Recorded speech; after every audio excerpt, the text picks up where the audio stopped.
Hello friends, welcome to our YouTube channel. Today we are planning to discuss about the security requirements preparation for web-based application. When we want to create the security requirements, what are all the security standards we need to follow and how we need to create, so that aspect we can discuss today. Let's go to our topic now. Okay, this is the scope of the sample web application modules: web server, web client, communication between the web server and web client, communication between the web server and database, web APIs, database data storage, TLS certificate, then database related security requirements. For these modules, how we need to create the security requirements, a sample requirements we can discuss here. So not in scope for the requirements, the functional requirements, system requirements, performance requirements is not in scope. Only security aspect we can discuss. Okay, reference standards. Since this is the web application, so the web related security reference standards like OWASP Top 10, SANS CWE, CVE, any specific regulatory compliance reference standards we want to follow to create the web-based application security requirements. Before starting to the security requirements, we need to understand some requirements related design inputs so that it will be useful to create the security requirements. Example, the category of the modules like authentication, authorization, session management, input validation. These are all the common category for the web application, right? So these category modules we need to understand. So each category modules, what are all the assets are handling by the web application, that details also we need to understand. Here I have shown some of the category related assets list. Example, the category like authentication management, authorization management, session management, input validation, secure configuration, application data, cryptographic, TLS certificate. So these categories modules are common. We want to protect from the cyber threats, right? Data privacy category. So this aspect I gathered for a sample web application. Suppose if you have more category in your application, you can gather and you can insert in this column. The second column, asset. Each category there will be assets. Assets we know it's nothing but we want to protect from the cyber threat. So we need to identify the security requirements to prevent any vulnerabilities or attacks which is exploited by the hackers, right? So we need to create security requirements for these assets. Example, the authentication management like web login function, web login credentials, web login communication. Then the authorization aspect, user and role configuration, user group configuration, API configuration from the authorization aspect. Session management, JWT configuration, JWT time value, session connection, JSON parser configuration at input validation modules aspect, JSON data validation, HTML configuration, CSS configuration. Then once we come to the secure configurations, their server side like HTTP response header configuration, web client cache headers implementation on the HTTP response header, web server to API communication, log configuration, web server logs, application stack trace and errors, data in transit, data in rest, encryption algorithm, encryption keys, cryptographic library, certificate validation function, certificate configuration, encryption algorithm, hashing keys, then personal data which is handling by the application. So these are all the common assets I identified to create the security requirements.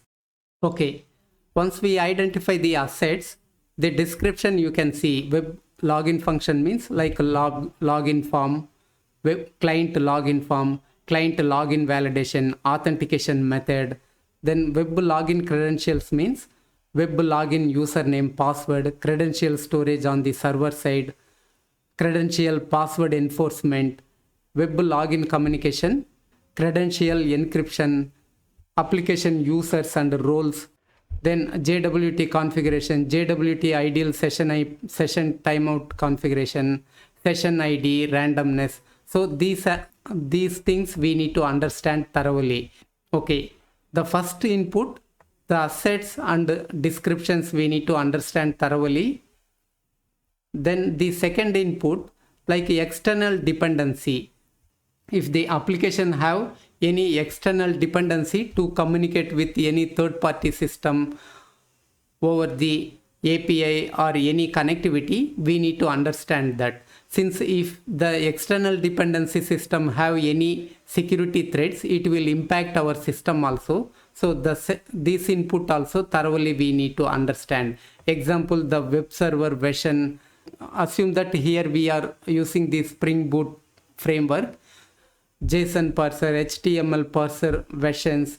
So these external components also thoroughly we need to understand. Not only the component aspect, if our API is communicating with any third party services or third party system, that system also we need to consider. Since if the system have any vulnerability, it will impact our system, right? So we need to consider the external dependency also. Okay, next input, the threat entry points.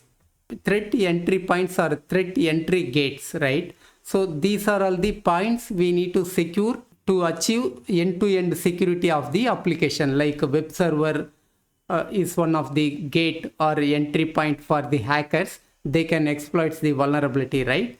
Then the second entry point, like web client, also one of the entry point. Here attackers can execute the vulnerabilities or threats, right? Then HTTP APIs, TLS certificate, authentication, authorization module, JWT token, server logs, web client communication, web server to database communication, database, web connection, database connection, then encryption algorithms and keys. So these are all the entry points we need to secure, right? So accordingly, we need to understand all the entry points and we need to create the security requirements to secure all the entry points to prevent any threats or attacks from the cyber threat. Okay, so based on the requirements design input, we can start to create the security requirements now. Okay, now we can start to discuss about the security requirements. This is the sample web application. The sample components at a high level components only I selected to give this demo. First category we identified authentication, right? To secure the authentication modules, what security standards we need to follow, like OWASP top 10, SANS CWE, NIST 853 have already defined security requirements. We need to consider that high level requirements and we need to convert into a low level requirements based on our design and other inputs, right? So which asset we need to secure? Web login function. This is one of the asset we identified. So we need to secure the login function by providing required security requirements here. Then you can give a sample requirements ID here. Then the requirements description here you can see. The web application shall encrypt the credentials while login by the web clients. When we do the login from the web clients, the credentials should encrypt, right, over the TLS or any payload level encryption we can use, and we can secure the credentials, right? So this is the requirements, and these requirements are derived from the open source standards. This is our requirements now. Then the priority you can set. Whenever we create the security requirements, the best practices you can give a priority or severity. Like here I given the priority like must to have, good to have, like that. So must to have means this is a high priority we need to consider. Good to have means it's a optional and it is medium priority. Okay, suppose if we implement the security requirements, what benefit we can achieve? That details also we need to understand and we need to note somewhere, right? So the benefit aspect, to prevent unauthorized access. sniffing attack, spoofing attack, we can avoid, right, by encrypting the credentials. So this aspect, the benefit you can give whenever it is required. Okay, second requirements. Again, this is authentication related requirements and standards will be same. Then the web login function, this is the requirement ID. The web application shall get session or token once the login is success. This is the second requirements.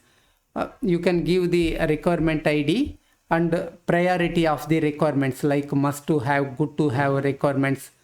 You can give the details. Then what benefit we can achieve, these details you can include. Okay, the authentication related requirements, the sample requirements I given here. Once we implement these requirements, it is very useful for the application to prevent any authentication related risk or authentication related threats we can avoid. The next category requirements, like authorization requirements.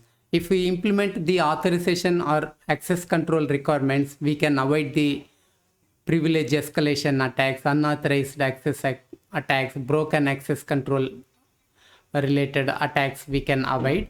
So we need to identify required authorization requirements and we need to include here.